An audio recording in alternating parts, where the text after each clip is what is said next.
કોંગ્રેસના ઉમેદવારોએ વાજતે ગાજતે ઉમેદવારી ફોર્મ ભર્યું। કચ્છમાં નિતેશ લાલણ, પંચમહાલમાં ગુલાબસિંહ ચૌહાણ, અમદાવાદ પશ્ચિમના ઉમેદવાર ભરત મકવાણા, અમરેલીમાં જેની ઠુમ્મર અને પોરબંદર બેઠક પર લલિત વસોયાએ કલેક્ટર કચેરી પર ઉમેદવારી નોંધાવી। આ સમયે મોટી સંખ્યામાં કાર્યકર્તાઓ હાજર રહ્યા હતા।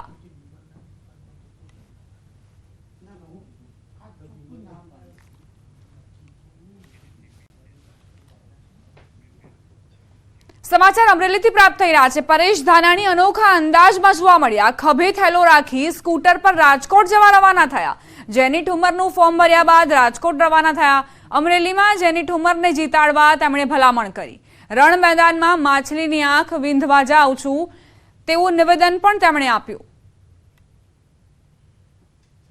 આ ઘરનું ખેતર ચોખ્ખું રાખજો, હું સેઠા મોસમ લઈને પાછો તમારી વચ્ચે આવવાનો મને વિશ્વાસ છે।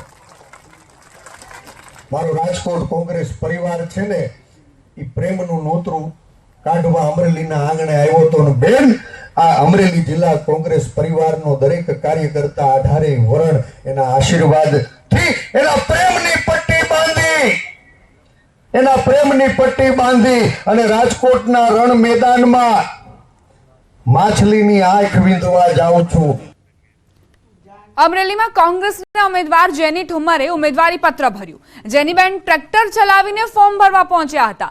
વિશાળ રેલી સાથે જેનીબેન કલેક્ટર કચેરીએ પહોંચ્યા હતા। રેલીમાં ભારત માતાની વેશભૂષા ધારણ કરેલી બાળાઓ રેલીમાં જોડાઈ। પરેશ ધાનાણી, પ્રતાપ દુધાત અને વીરજી ઠુમ્મર સહિતના આગેવાનો પણ હાજર રહ્યા। ડમી ઉમેદવાર તરીકે વીરજીભાઈ ઠુમ્મરે ફોર્મ રજૂ કર્યું।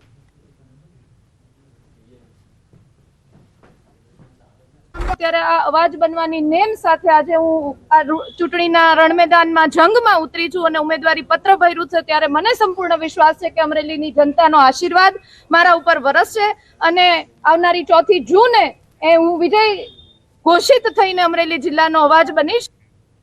વાત હવે કરવી છે સાબરકાંઠાની। સાબરકાંઠા બેઠક પર કોંગ્રેસનું શક્તિ પ્રદર્શન જોવા મળ્યું। આદિવાસી નૃત્ય સાથે જાહેર સભામાં હજારો કાર્યકરો ઉમટ્યા।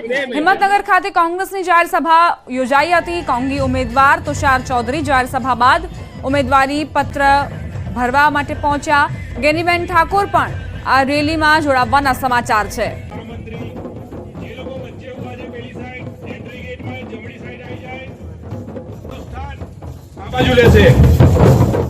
સન્માનીય જિલ્લા કોંગ્રેસ સમિતિ મિત્રી સાહેબ આપણી વચ્ચે ઉપસ્થિત છે। આપણે તાળીઓ સભામાં સંબોધન દરમિયાન ભાવુક થવા પાછળ ગેનીબેન ઠાકોરે કારણ બતાવ્યું છે। ગઈકાલે કેમ ભાવુક થયા, આજે ગેનીબેને તેનું કારણ બતાવ્યું। તેમણે કહ્યું કે એ હરખના આંસુ હતા। ગઈકાલે ચડોતરમાં કોંગ્રેસ ઉમેદવાર ગેનીબેન ઠાકોર પ્રજાસભા સંબોધી રહ્યા હતા ત્યારે પ્રવચન દરમિયાન જ ભાવુક થયા હતા। આજે સાબરકાંઠા કોંગ્રેસ ઉમેદવારના પ્રચારમાં આવેલા ગેનીબેને આ ભાવુક થવા પાછળનું કારણ જણાવ્યું। આજે મધ્યમ ને ગરીબ વર્ગ એ આઝાદી લોકશાહી ટકાવવા માટે ક્યાંક અમને 4 લાખ રૂપિયા 5-25 રૂપિયા આપી રહ્યા હોય અથવા તો સ્વયંભૂ કોઈ ખર્ચા વગર ચૂંટણી લડાવી રહ્યા હોય ત્યારે એક પ્રજાનો પ્રેમ સ્નેહ ને લાગણી એના હરખના આંસુ છે। સંઘર્ષ ચૂંટણી ચડાવ ઉતાર છે, રાજકારણનો ભાગ છે। અમને કોઈના બાપની ડર નથી। અમે ક્યાંક ઝાંસીની રાણી લક્ષ્મીબાઈ હોય કે વીર ભગતસિંહ હોય એની પ્રેરણાએ ચાલવાનો વારો આવ્યો હોય અમારા લોકોના બચાવ માટે, લોકશાહી બચાવવા માટે કે વહીવટી તંત્ર અન્યાય કરતું હોય તો એમાં પણ અમે ક્યારેય પીછેહટ કરી નથી। પણ અમારા જે આંસુ હોય એ હર્ષના આંસુ હોય। તો બનાસકાંઠા ભાજપના ઉમેદવાર રેખાબેન ચૌધરી આજે પોતાનું નામાંકન પત્ર ભર્યું। રેખાબેન ચૌધરી પોતાના પરિવાર અને સમર્થકો સાથે પાલનપુરના કંથેરિયા હનુમાન દાદાના દર્શન કરી સભામાં પહોંચ્યા। બાદમાં રેલી સ્વરૂપે કલેક્ટર કચેરી પહોંચ્યા। ભાજપની સભામાં રાજસ્થાનના મુખ્યમંત્રી ભજનલાલ શર્મા, બળવંતસિંહ રાજપૂત, અલ્પેશ ઠાકોર અને ભાજપના મોટા નેતાઓ ઉપસ્થિત રહ્યા।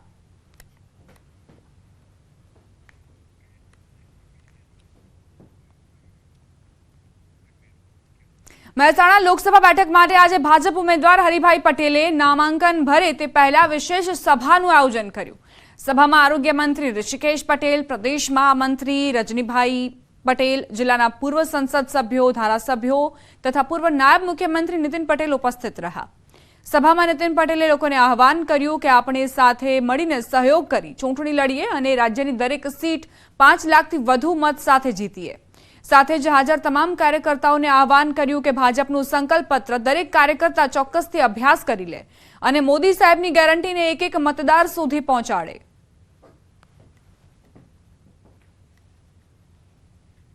આજ સુધી મહેસાણાની લોકસભા સીટ કદી ન જીતાઈ હોય એવા જંગી મતોથી હરિભાઈને વિજય બનાવીએ એવી આપ સૌને નમ્ર વિનંતી કરું છું.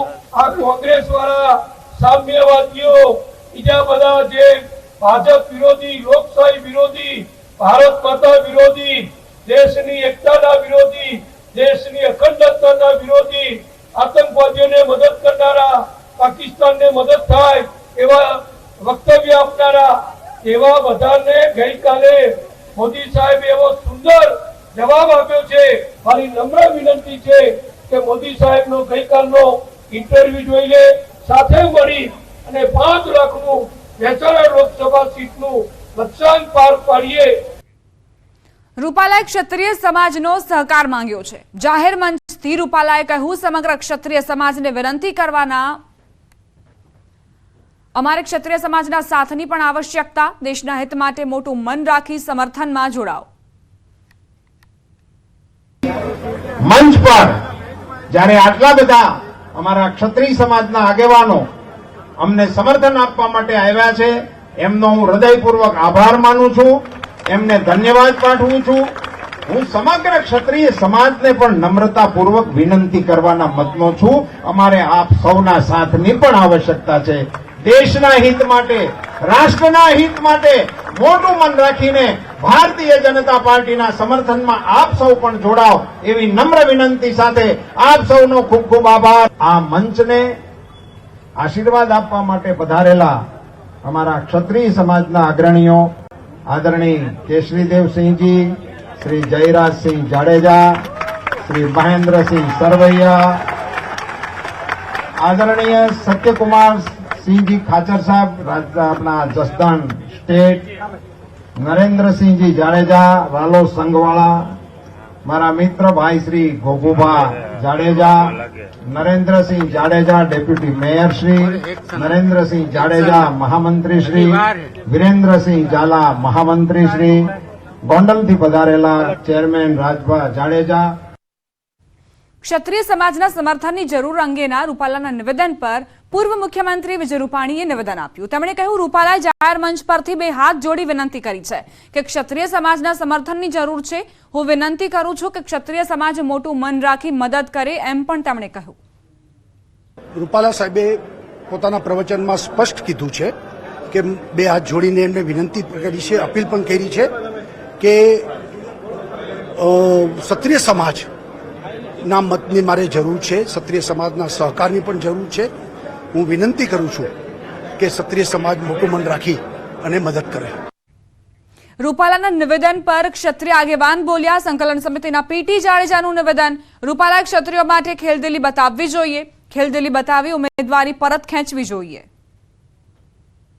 અને ક્ષત્રિયોની જરૂર છે એવું એને કદાચ જો કીધું હોય તો ક્ષત્રિયો માટે એને ખેલદિલી બતાવવી જોઈએ કે મારા ક્ષત્રિયોની જરૂર છે, મારા પક્ષને નુકસાન જાય ભાજપને, તો મારે મારી ઉમેદવારી જાતે ખેંચી લેવી જોઈએ, એવી ખેલદિલી એને બતાવવી જોઈએ. રૂપાલા વિવાદમાં કોંગ્રેસ નેતા શક્તિસિંહે નિવેદન આપ્યું, કોઈ ગુનો કરે પછી અહંકારથી બોલે તે માફી નથી. કોઈ વ્યક્તિ ભૂલ કરે અને પસ્તાવા સાથે દિલથી માફી માંગે, રૂપાલાની જેમ નહીં, તો એને કોઈ પણ વ્યક્તિ હોય કે કોઈ પણ સમાજ હોય એ હંમેશા માફ કરતો રહ્યો છે. પરંતુ કોઈ ગુનો કરે અને ગુનો કર્યા પછી અહંકારથી માફીનું નાટક કરે તો એને કોઈ પણ વ્યક્તિ કે કોઈ પણ સમાજ એ ક્યારેય માફ નથી કરતો. જ્યારે રૂપાલાજીએ માફી માંગવાની વાત કરી તો કેવી રીતે કરી કે હું જે બોલું છું એના માટે ક્યારેય માફી નથી માંગતો, પરંતુ મારા પક્ષને નુકસાન થઈ રહ્યું છે એટલા માટે હું માફી માંગુ છું. શું આ માફી કહેવાય? હવે આગળ વાત, તમારી બેઠક તમારી વાત.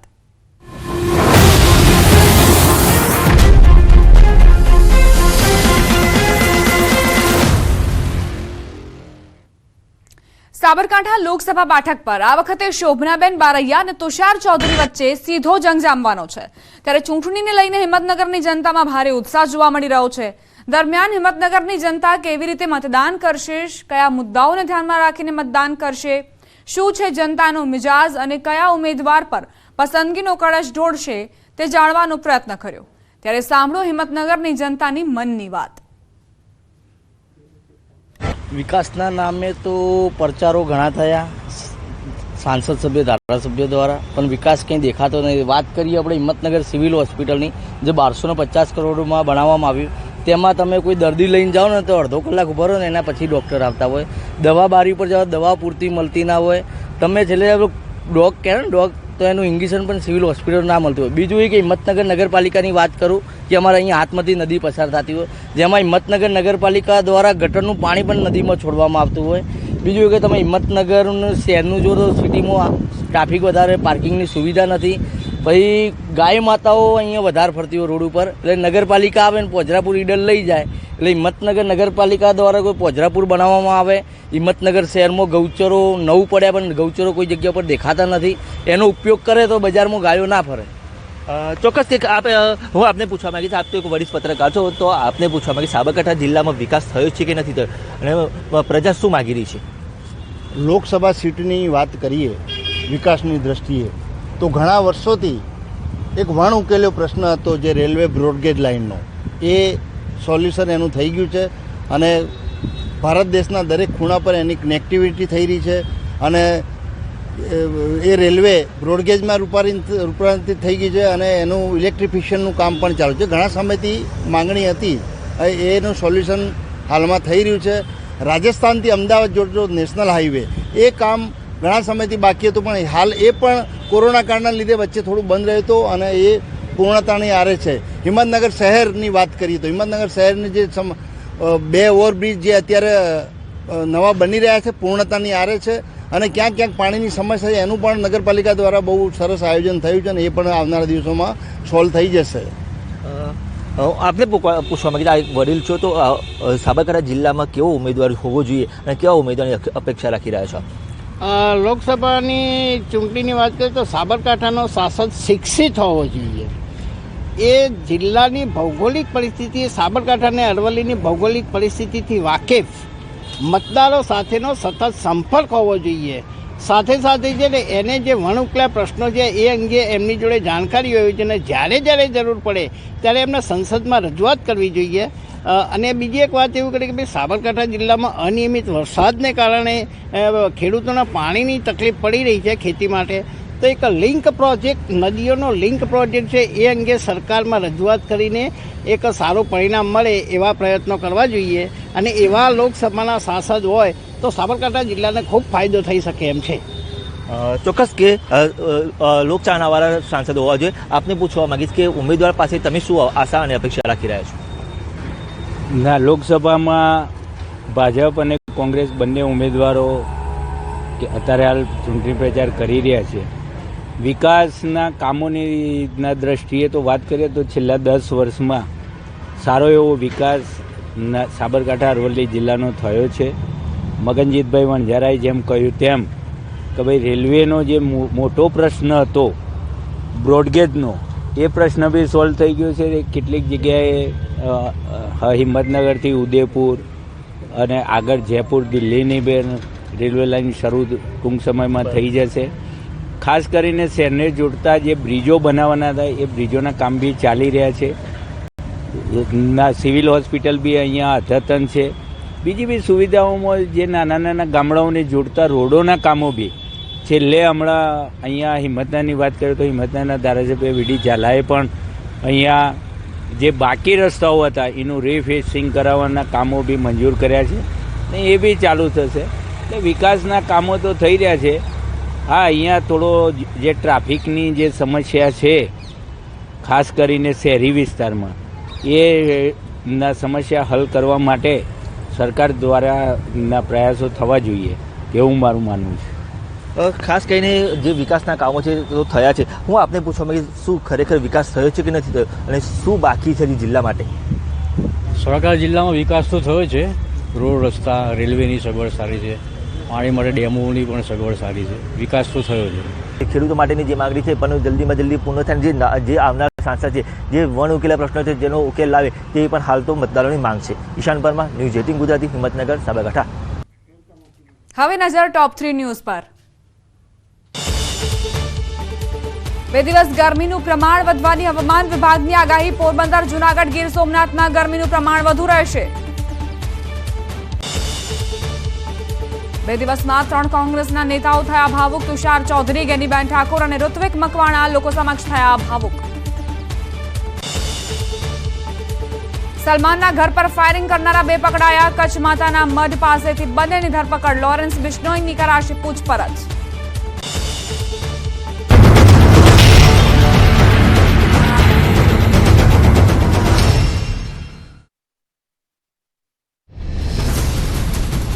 કેમિકલ એન્જિનિયરિંગનો વિષય અને પોલિટિક્સનો વિષય કઈ રીતે મેચ કઈ રીતે થયો?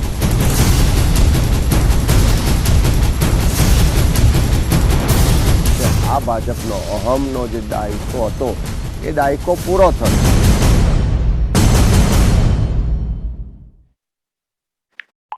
સુધી રોડ શો પણ યોજાયો.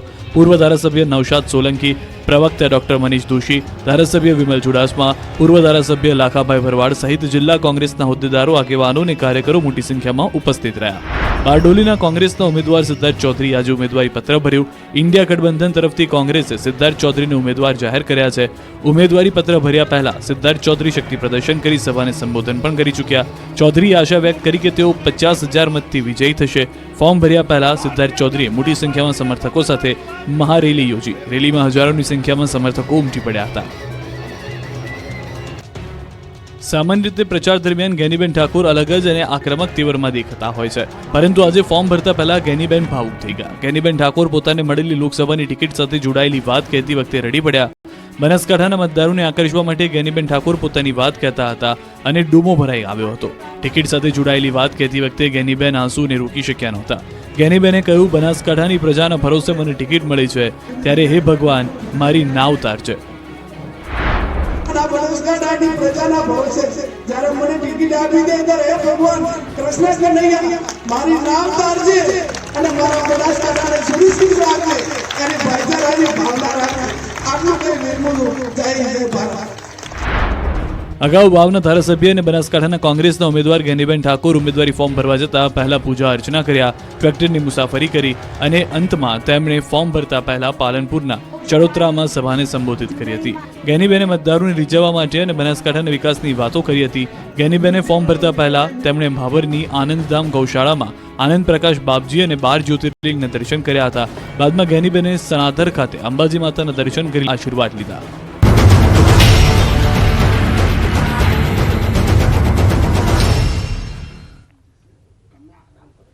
વિરામ બાદ સ્વાગત. સમાચાર ગીર સોમનાથથી પ્રાપ્ત થઈ રહ્યા છે. ગીર સોમનાથમાં દીપડાના હુમલામાં બાળકીએ જીવ ગુમાવ્યો. સેમરવાવ દેવડી ગામે બાળકીનું મોત થયું. વાડી વિસ્તારમાં હિરણ નદીની કેનાલ પાસેની આ ઘટના છે. વન વિભાગે ઘટના સ્થળે પહોંચીને કામગીરી હાથ ધરી છે.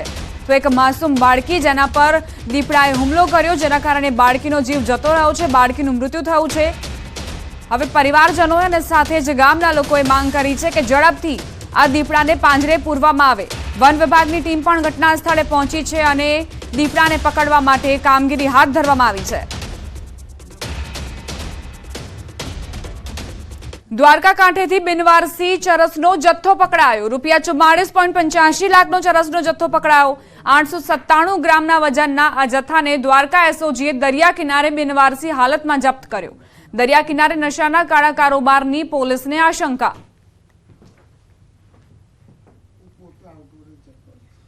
પ્રેમમાં ચોર બનેલા આરોપીને અમદાવાદ ઝોન પોલીસે ઝડપી પાડ્યો. પ્રેમિકાના મોત શોખ પૂરા કરવા યુવક ચોરીના રવાડે ચડ્યો અને વાહનોની ચોરી કરી. આરોપી હર્ષદ મકવાણા પોતાની પ્રેમિકાના મોત શોખ પૂરા કરવા વાહનોની ચોરી કરતો હતો. પોલીસે બાતમીના આધારે હર્ષદ મકવાણાની ચોરીની એક્ટિવા સાથે ધરપકડ કરી અને ચોરીના વાહનો જપ્ત કર્યા. ચોરીમાં અન્ય કોઈ વ્યક્તિની સંડોવણી છે કે કેમ તે અંગે પોલીસે વધુ પૂછપરછ હાથ ધરી છે. અને ત્રિસોલા પોલીસ સ્ટેશન ખાતે આરોપી તથા મુદ્દામાલ સોંપતા આરોપીની હાલ ધરપકડ કરી તપાસની કાર્યવાહી હાલ ચાલુ છે. ડુપ્લિકેટ ચાવી અને લોક તોડી અને જે રીતે એને સરળતા પડે એ રીતે પોતે ઓપરેન્ડીથી આ મોસાળ એક્ટિવા ચોરતો હતો. સામાન્ય રીતે માતા પિતા પોતાના બાળકોને જીવનમાં સંયમનો પાઠ શીખવાડે છે, પરંતુ સાબરકાંઠાના હિંમતનગરમાં બાળકોએ માતા પિતાને દીક્ષાની રાહ ચીંધી છે. હિંમતનગરના ભરત ભંડારી તથા તેમના પત્નીએ જૈન ધર્મની દીક્ષાનો માર્ગ અપનાવ્યો. લાખો કરોડોની મિલકત ત્યજી તેમને દીક્ષા લેવાનું નક્કી કર્યું. ભરતભાઈના 16 વર્ષીય પુત્ર અને 19 વર્ષીય પુત્રીએ 2 વર્ષ અગાઉ દીક્ષા લીધી હતી. આર્થિક સુખ સંપત્તિ છોડી દીક્ષા લઈ લોકો માટે અનોખું ઉદાહરણ પૂરું પાડી રહ્યા છે. આગામી 22 એપ્રિલે અમદાવાદ રિવરફ્રન્ટ ખાતે 36 વ્યક્તિઓ એક સાથે દીક્ષા લેશે, જેમાં હિંમતનગરના ભરત ભંડારી તથા તેમના પત્ની દીક્ષા લઈ સંયમના માર્ગે આગળ વધી રહ્યા છે. ભાવેશભાઈ અને જીનલબેન સંયમ માર્ગે જઈ રહ્યા છે. એમને જીવનમાં એટલું બધું જોયું છે, જાહો જલાલી જોઈ છે, સુખ જોયું છે, સંપત્તિ જોઈ છે, કરોડો અબજો રૂપિયા જોયા છે. પોતે બહુ મોટો વ્યવસાય કરે છે, પરંતુ આ જિંદગીમાં આ સંયમ માર્ગે જઈ અને તે ઉદાહરણ પૂરું પાડી રહ્યા છે. વડોદરાના નવા પોલીસ કમિશનર નરસિંહા તોમરે ચાર્જ સંભાળ્યો. વડોદરા પોલીસના ઉચ્ચ અધિકારીઓએ પોલીસ કમિશનરનું સ્વાગત કર્યું. ચાર્જ સંભાળ્યા બાદ પોલીસ કમિશનરે જણાવ્યું કે આગામી સમયમાં સાયબર ક્રાઇમ અને ફાઇનાન્શિયલ ક્રાઇમ સહિતના ગુનાઓ પર ફોકસ રહેશે. શહેરમાં ગુનાખોરીનું પ્રમાણ ઓછું રહે તેવા પ્રયત્નો કરાશે. આવતા દિવસોમાં બેસિક પોલીસિંગ અને જે emphasis on property offences, body offences અને જે ટ્રેડિશનલ ક્રાઇમ સાથે સાથે આપણે જે વિશેષ તરીકે થતી ફાઇનાન્શિયલ ક્રાઇમ અને સાયબર ક્રાઇમના નિયંત્રણ માટે પણ આપણો ફોકસ રહેશે. રામનવમીના તહેવારની રાજ્યભરમાં ધામધૂમથી ઉજવણી થશે, ત્યારે દ્વારકામાં પણ રામનવમીના દિવસે ભક્તોનું ઘોડાપુર ઉમટશે. ભક્તોના સંભવિત ધસારાને લઈને દ્વારકા જગત મંદિરના દર્શનના સમયમાં ફેરફાર કરવામાં આવ્યો છે. રામનવમીના દિવસે દ્વારકા જગત મંદિરમાં સવારે 36 કલાકે મંગળા આરતી થશે. બાદમાં સવારે 8 થી 9 દરમિયાન મંદિર દર્શન માટે બંધ રહેશે. તે બાદ સવારે 10 થી 10:15 સુધી શૃંગાર આરતી અને દર્શન કરાશે, જે બાદ બપોરે 12 થી 1.5 કલાકે ઉત્સવ દર્શન થશે અને 1:30 થી સાંજે 5 વાગ્યા સુધી નિત્યક્રમ મુજબ મંદિર બંધ રહેશે અને સાંજે 5 વાગ્યાથી નિત્યક્રમ મુજબ ભક્તો દર્શન કરી શકશે. આહિર સમાજના યુવકે વિદેશમાં જઈ ભારતનો ડંકો વગાડ્યો. અમેરિકાની અંદર ભારતનો પુનઃ ડંકો વગાડી નરેશ સોલંકી ફરી એક વખત મેયર બન્યા, જેને લઈ આહિર સમાજમાં ભારે ઉત્સાહનો માહોલ છે. આહિર સમાજના નરેશ સોલંકી મૂળ ઉપલેટાના વતની છે. તેઓ અમેરિકાના કેલિફોર્નિયા રાજ્યમાં આવેલ શેરિટીસ સિટીના મેયર બન્યા છે.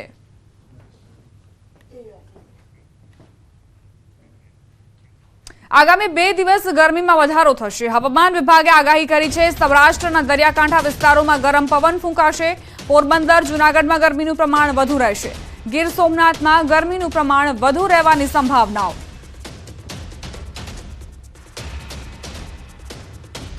રાજ્યમાં ચોમાસા અંગે અંબાલાલ પટેલે આગાહી કરી. 24 મે થી 4 જૂન પ્રી મોન્સૂન એક્ટિવિટી જોવા મળશે.